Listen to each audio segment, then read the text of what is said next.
За Монгол банкны мөнгөний бодлогын зөвлөл бодлогын хүүг 14% твээр үлдээх шийдвэрийг бол өнгөрсөн баасан гарагт гаргасан. За энэ шийдвэрийг гаргахад нөлөөсөн гол хүчин зүйл бол бусад асуудлаар бид Монгол банкны зах зээлийн газрын захирал Баттавагийн байр суурийг энэ хэсэгт танд хүргэж байна. За мөнгөний бодлогын хүүг одоо хэвээр үлдээхэд үндсэн хэд хэдэн зүйлийг бид нар харж үзлээ. Нэгдүгээрт юу байсан бэ гэхээр инфляц бол 2 дугаар сарын байдлаараа улсын хэмжээнд 2.1, Улаанбаатар хотын хэмжээнд 1.4%-тай байна. Инфляц маань энэ жилийн одоо төлөөсөө харахад бол мөнгөний бодлогын зорилттой хэмжээнд одоо хүрэхээргүй хэмжээнд байна гэдэг маань одоо мөнгөний бодлогын хүүг одоо бууруулах уу гэдэг тийм хүлээлтийг бас үүсгэж болзошгүй байсан. Гэсэн хэдий ч одоо гадаад сектор талдаа биднэрт тодорхой зүйл нэлээд байна гэдэг эрсдэл байна гэдэг мөнгөний бодлогын зөвлөлөөр хэлсэн. Жишээлбэл одоо түүхийн эдийн үнийг одоо бид нар авч үзэж болно. 2016 оны 2 дугаар агсаас тавхан санаж байгаа бол манай улсын голлох түүхийн эдийн үн дэлхийн зах зээл дээр огцом нэмэгдсэн байгаа. Жишээлбэл одоо зэсийн үнийг ярьж болж байна. Зэсийн үн одоо 2016 оны 11-р сараас хойш нэлээд 5900 одоо 6000 хүртэл төвшөнд одоо нэмэгдээд байгаа боловч цаашдаа одоо зэсийн үний өсөлт маань хадгалагдах уу гэдэг маань нэлээд эргэлзээтэй болоод байна.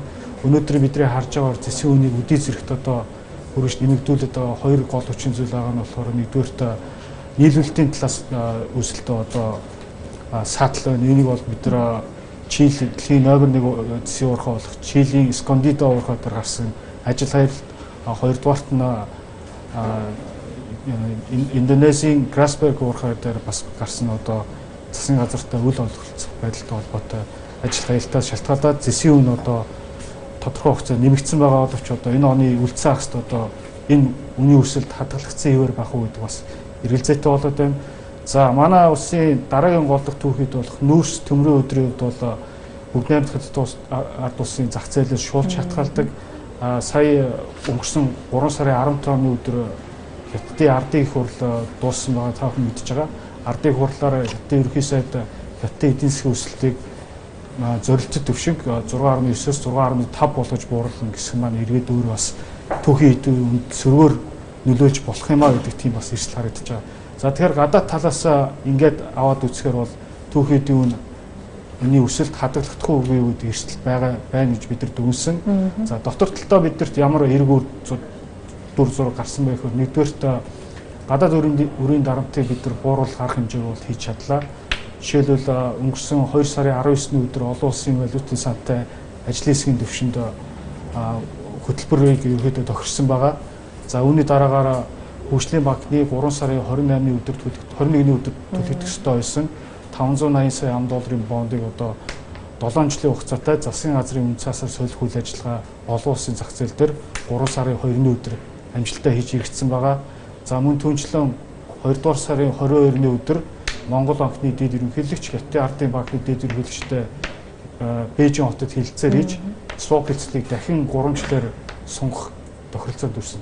Тэгэхээр энэ өрийг одоо сонгох хэлэлцээрүүд маань амжилттай хэрэгжснээр өнөөхдөө гадаад өрийн дарамт арилсан гэж болно.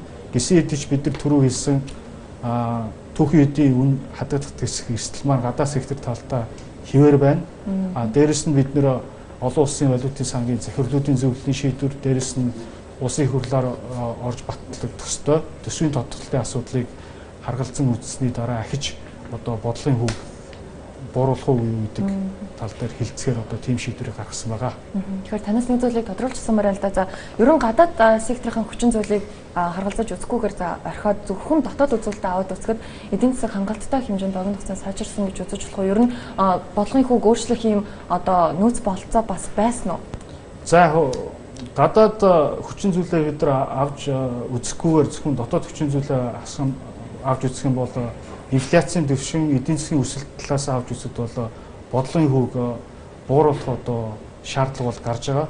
Гэхдээ бид нар манай эдийн засгийн онцлогоос шалтгаалаад бид нар зайлшгүй одоо гадаад хүчин зүйлийг авч үзэх ёстой. Ягаад гэвэл бид нар валютын нөөц, төгрөгийн ам.доллартай харьцах экспортын болох одоо орлогын маань хэмжээ ямар байх вэ гэдгээ бодлогын шийдвэрт зохицоор нь авч үзэх зайлшгүй шаардлагатай байдаг. Тэгэхээр олон улсын валютын сангийн хөтөлбөрт хамрагдсанаар ер нь бодлогын хүүгийн за ерөнхийдөө бодлого төвшин ямар байх вэ гэдэг нь бол одоо нэлээд асуултын тэмдэгтэй юм зүйл байна л да. Ямар ч байсан чанга байх болов гэсэн ийм таамаг бол байгаа. Зөвхөн өнгөрсөн хугацаанд бидэнд одоо харуулах байх бас бодлогын хүүг хэрхэн өөрчлөгдөжсэнийг харах юм бол бодлогын хүүгийн өөрчлөлтөнд зах зээлд яг нөлөө үзүүлж чадсны дараа өөрчилж ирсэн үү, өөрчлөлт оруулж ирсэн үү? Та үүнийг юу гэж хардаг вэ? За, олон улсын валютын сантай тохирсон хөтөлбөрийн хүрээнд бол мөнгөний хатуу бодлого хэрэгжүүлнэ гэсэн тийм нөхцөл байхгүй. Бид нар бол хөтөлбөр дээр мөнгөний зохистой бодлого хэрэгжүүлнэ гэдэг тохиролцоонд ирсэн ба зохистой бодлого гэдэг нь юу гэсэн үг вэ гэхээр эдийн засгийнхаа яг доктортой байдлыг хангаж чигсэн бодлогыг хэрэгжүүлнэ гэдэг утгаар ойлгож болох юм. За жишээлбэл одоо үнэхээр эдийн засгийн өсөлт маань хангалттай сайн болоод одоо инфляцийн түвшин маань зорилттой хэмжээнд өөрөхийн бол бид нар мөнгөний сулруулах бодлого одоо хэрэгжүүлэх боломжтой. Инфляц маань эсрэгээр огцон өссөн тохиолдолд чангаруулах бодлого хэрэгжүүлэх боломжтой гэх мэт. Тэгэхээр энэ дээр зохистой гэдэг үг илүү ашиглах боломжтой гэж ойлгох зүйтэй. Тэгэхээр эцсийн танаас мэдээж бас олон улсын валютын сангийн хөтөлбөрт хамрагдах гол нөхцлүүдийн нэг болоод байгаа. Урт хөршийн төв банктай байгуулсан swap хилцлийн хэмжээг бол бас хугацааг нь бас сунгасан гэх мэт ийм үйл явдлуудыг яахгүй болохгүй энэ талаар. За Монгол банк Хятад Ардын банктай анх 2011 оны 5 сард 5 тэрбум юанаар 3 жилийн хугацаатай swap хилцлийг байгуулжсэн. За үүнээс хойш 2012 оны 2 сард дөнгө 5 тэрбум юанаар 2014 оны 8 сард одоо хугацаа 3 жилийн хугацаагаар дахиад 5 тэрбумаар нэмэгдүүлээд энэ оны 8 сард одоо 15 тэрбум юантай тэнцэх хэмжээний swap хилцлийн хугацаа дуусгаар байсан. За энэ хилцлийг зайлшгүй сунгах шаардлага гарч ирсэн. Яагаад вэ гэхээр swap хилцэл маань өөрөө одоо гадаад хөрөнгө оруулагч талаасаа Монгол улсын одоо гадаад төлбөр төргөн гүйцэх чадварт итгэлийн нэг одоо үзүүлэлт болоод ирсэн. Шууд нэмэгдүүлдэг гэж байна. Шууд одоо нөөцийг нэмэгдүүлдэг их усэр гэдэг утгаараа. За тэгээ бид нар swap хилцлийн хугацааг сунгах хилцээрийг 2016 оны 2 дугаар хагасаас эхлээд Хятад Ардын банктай хийж гисэн. За энэ хилцээр маань явж байгаа 16 оны 11-р сард тодорхой шалтгааны улмаас хойшлоод байсан боловч одоо өнгөрсөн 2 сард олон улсын валютын сантай тохиролцсон хөтөлбөрийн хүрээнд одоо swap хилцлийг сунгах ерөнхийдөө тохиролцоонд Хятад Ардын банктай бид нар хүрсэн. За өнгөрсөн 2 сарын 22-ны өдөр 2 орны төв банкны дэд ерөнхийлөгч нар хоорондоо хэлцээр хэлж swap хилцлийг ахиж 3 жилийн хугацаатаар сунгах тохиролцоонд хүрсэн.